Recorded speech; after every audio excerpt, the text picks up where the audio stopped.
Right now, we are suffering curtailment of about 15 to 20%. That is shortage.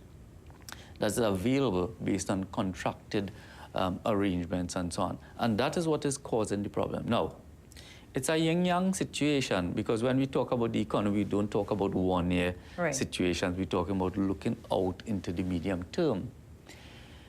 Yin-yang in that on the good side, we can bring up gas at a faster clip to generate higher production volumes.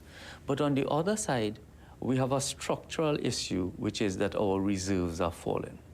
And what does that mean? It means that very few players, if any, will come into this country for significant capital projects, new capital projects. So you're confusing me a little bit. You say, okay, the minister has gotten a passing grade in terms of his decisions thus far. For financing. But our prospects for the future don't look very good. So what does that mean? Does it mean, we see the cost of living has already gone up, the cost of food is going up, the cost of borrowing is going up. Correct. What does it mean for the population, and what does it mean for the country? Are we going to see the decline of the Trinidad and Tobago economy to the extent that we should be concerned? Well, let me tell you what it would depend on. As I said, we have to garner greater reserves or access to more gas on a long-term basis. What we are doing with regard to these projects that I just mentioned is to bring in the short-term volume up. In the medium term, we have to find new gas. Because if we don't find new gas, we are not going to attract new significant foreign direct investment, which impacts the economy and helps to grow the economy.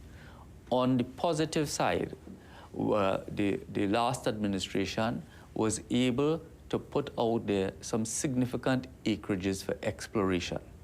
Now, that's not going to happen overnight. Everybody in Trinidad knows that the gestation period from exploration to monetization could be 7, 8, 10 years. Yeah.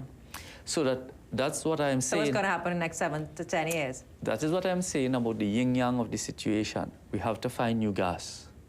If we don't find new gas, we have to get solid relationships with Venezuela, for example, to access the reserves that are around us. 10 seconds, your closing comments, Subhas. We talk about the fact that we are dangerously close, and you have described it, we are on a precipice. I didn't say we are on a precipice. I'm saying that we're on a slippery slope, and it has to be managed very carefully, and everybody has to play their part in terms of contributing to a resolution. By that I mean we might have to see cutbacks in expenditure in areas that in a good situation we wouldn't want to. We'll have to cut back on the rate of borrowing. So in the 10 seconds or the 3 seconds that I have, we are challenged, and we have to balance all the parts of the equation. If we cut back on the rate of borrowing, that means cutting expenditure. That's the only way we can do that. That's right. If we can't borrow and the gap is still there, we'll have to cut expenditure, or else we are going to get a greater negative outlook, and access to the international markets will narrow.